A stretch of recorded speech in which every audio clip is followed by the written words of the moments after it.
Hey, what's up guys, it's Nick too. Recently I was lucky enough to be invited over to Blizzard in order to play the Warlock class early and to give you guys some exclusive footage. I also had the chance to meet some absolutely fantastic content creators, so that was honestly lovely. Had a very good time meeting everybody. But in today's video, I'm sure you guys have seen like plenty of other videos of Warlock going in depth with the class, talking about all the mechanics, etc. That's not really what I'm going to do in this video. If you want some of that, I'll probably just leave some links in the description of some other fantastic videos. In today's video, I kind of just wanted to go over what abilities excite me the most, what I had the most fun playing, and what I think is going to be maybe strong, but also just like what I really want to build around after having played the class. Honestly, I am extremely excited for the expansion and being able to play the class. I've been playing the most recent Diablo patch rather, and as much as I love, all the standard classes, I have just found myself being like, damn, I really wish I was playing the Warlock right now, and honestly, it couldn't come soon enough. So I kind of just wanted to share some of that excitement with you guys, show you guys what some of my favorite abilities were, and really just what caught my eye. The first skill that stood out to me, which I think is going to be insanely strong, is the Metamorphosis Ultimate. I appreciate this being in the game, by the way, because it's like a callback to Technology Warlock with meta. Not only does it look sick, you literally turn into a demon and are just demon form, but also the way that this works is it is an ultimate, but it doesn't have a cooldown, at least by default. It's basically just a toggle on, toggle off switch, and what it'll do is it'll override all of the abilities that are currently on your bar, and it'll swap them with particular Arcfiend demon form skill variants. A lot of these skills already exist within your tree, so they're not like special to meta. While you're in meta, you're going to get a 25% HP increase, and then also every kill that you get is going to increase the damage of your demonology skills by 1% up to 100%. You get a double damage increase, which is ridiculous, at least for certain skills, that is. And this has a whole bunch of synergies with scaling life. So one of the nodes for meta is going, I believe it's 2% damage per like 180 life or something. So if you stack a lot of life, a lot of damage, or you can just get straight up 40% max HP. And then another one is like you get 40% more damage, but it's going to reduce your HP, which as a downside probably isn't too big of a deal because the other nodes are already like giving you way more HP than you're losing, so that's really good off the rip. Just get an insane amount of damage and health pretty much for free. And then one of the other nodes is absolutely ridiculous. It's basically the ranks that you put into Metamorphosis get added then to your Hellfire skills, and then it's also only going to replace non-Hellfire skills, which means if there was like a particular variant of a Hellfire skill that you wanted to use but you couldn't before because it was being overwritten by the actual meta skills, you can now use that skill. And it's just straight up going to give you more damage, and it's also going to give you permanent access to volatility, which is another keyword, but basically just look at it as extra damage. So yeah, being in meta is just damage, life, which obviously seems really cool. I'm a little bit concerned that it might be like a must-add for a lot of builds, and I actually did kind of mention that while I was there because it's just so strong that like why wouldn't you try to play into it? And also if you're using Abyss skills, there's a node for it where it's going to add its ranks to Abyss skills. So again, you just get a whole bunch of extra skill ranks, and it's also going to not replace any skills. So you can pretty much put any skill that you want on the bar and be in meta. This does come with the downside of making meta have a cooldown, and also has some synergy with some of the Abyss stuff, but I imagine late game you could easily get around that. And with this class, there is an enormous amount of keywords because of a lot of different types of skills, obviously, and there's a lot of mix and matching, similar to kind of like Druid or Spiritborn. I think that's kind of the new design direction that they're going with the game, is making it so that you can mix and match a lot of the skills and kind of swap keywords around. So because of that, I would imagine meta is going to have some unique or some legendaries that probably interact with it, and I honestly wouldn't be surprised at all if like 90% of builds end up playing with this just because of how strong it is. As much as I do think meta is pretty strong though, the next skill I want to show you guys, which is by far aesthetically the coolest skill I think that is in all of Diablo 4, which is the Fiend of Abaddon Ultimate. So this is another ult which would take the place of meta, so hopefully this is really strong. But basically, you just summon this massive demon that just swings his sword around, and I just want to show you because it honestly is the coolest thing I've ever seen. Like, just pressing it was insane, and I was just like, holy shit, that's awesome. You can, like, make it so that you reduce the cooldown on it, so you can, like, technically spam it, I believe, like, generating enough resource or something. And there's also, I didn't get any footage of this, unfortunately, but there's some of the nodes for it make it so that it doesn't like stay stuck in the place anymore. It actually like runs around and follows you, and this guy counts as like a greater demon. So if you're playing like a demon build, you could probably make a build where you have like multiple of these guys running around with you, and that would be absolutely also just does like a lot of damage.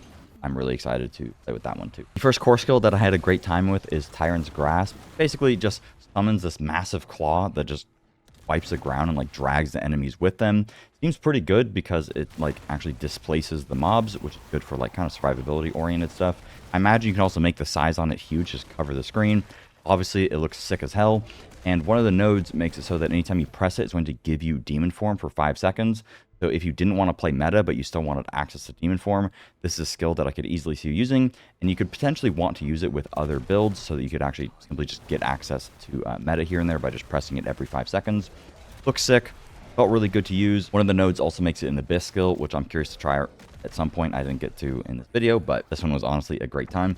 And then the next skill that I had an absolute blast with, and I was like actually trying to make a build with, was Rampage. Rampage by default is a demonology skill that's going to like summon this little minion guy, kind of runs around, smashes enemies, does some damage, whatever. But when you're in meta, it's going to transform it to the leap variant so that when you press it, no more minion or anything, you just leap to where you put your cursor basically. So it feels similar to like, you know, leap on Barbarian or something. But it actually does a crap load of damage. And the second that I saw that it did a pretty good amount of damage, I was like, damn, I just want to build around this where I'm just spamming the leap and it just kills everything. So I tried to set that up for a little bit. It like kind of worked, not really. When you have the leap or rampage in this version, it like costs the different resource. So you have 2 resources, dominance, and I think the other one is fury or something. And at least in the version I was playing, there was like very few ways to actually generate dominance, so I couldn't spam it as often as I wanted to. So I was using it like in tandem with the normal core skill. Eventually, you'd probably be able to just spam this and just fly around the map, which is really what I wanted to do with it. Felt really good to have like mobility early on though. And the next skill that I'm going to show you, I actually paired Rampage with it because it's just really good for mobility, and especially if you're like not using that form of the resource for your build in general, you just get a lot of extra mobility, which was really fun. The next skill that honestly was probably my favorite of all of them, and the one that I'm most excited to use, and I think has very good potential for leveling as well as probably endgame. But honestly, we have no idea about power. Honestly, I'm just completely like guessing off of what I played. And there was a million skills, and I didn't get a chance to try them all, obviously. But Red Claws.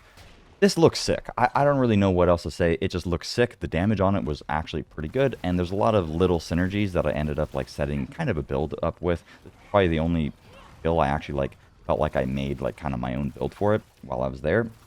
The 30 minutes that I had to set it up. So what it looks like by default, just like slam some stuff on the ground. Looks like, oh, I absolutely love the color palette on this skill. It is like actually my favorite colors in general. I ended up swapping with this node called Encircling Terror, which basically makes it so that the Dread Claws are instead cast around your character in like more of a circular motion. And then it also makes it so that you consume a stack of Shadow Form, which is one of the kind of buff things that is going to be with this class with a lot of the Abyss skills, for example. And if you consume a stack, it's going to also spend those claws around any greater demon summon that you have. So in theory, if you always have a greater demon around you, you basically get 2 instances of damage of the Dread Claws, as long as you're able to consume a stack of Shadow Form. I think eventually, if you had enough size on the circular version of this skill, it would probably cover like a massive amount of the screen and actually hit a larger portion of the screen rather than if just like in a straight line. That means it's going to hit stuff behind you, it's going to hit stuff to the left and right of you, right, rather than like just vertically in front of you. Because of the Shadow Form synergy, I was trying to figure out how I could like get Shadow Form every cast, and also I just have this node where recast skills don't break Shadow Form, so you could probably make it count as a recast skill some way. Not really sure, but also this just gives you, when you have Shadow Form, your Abyss skills deal 30 damage and you gain increased movement speed. And then this happened to pair very nicely with the skill that I thought was going to be very good, which is Metamorphosis here. So you can do the Abyss version of Metamorphosis, where it's going to add its rank to Abyss skills. So great, that is a shit ton of extra damage.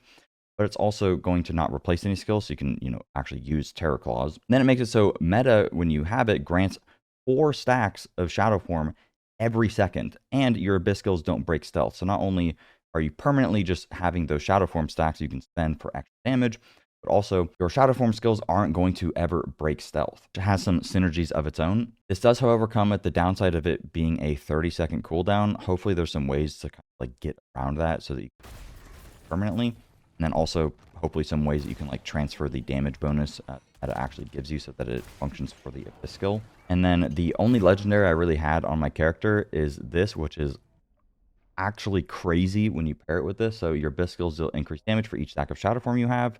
You get 4 stacks per second, so it's a little bit of a damage increase, but that bonus is then increased by 400% while you have Stealth. So if on average you have like, 4 stacks, like what, like 13% damage, and then you multiply that by 4, that's like a 50% damage increase. And there's probably some legendaries that are going to increase like the amount of Shadow Form stacks you get or something along those lines. And I'm sure there's like a million more synergies with like Stealth and Shadow Form. There's a bunch of whole other different skills that I was trying to like pair with this. I'm not going to go over all of them, but you can kind of just like get the gist of how you would kind of be able to build.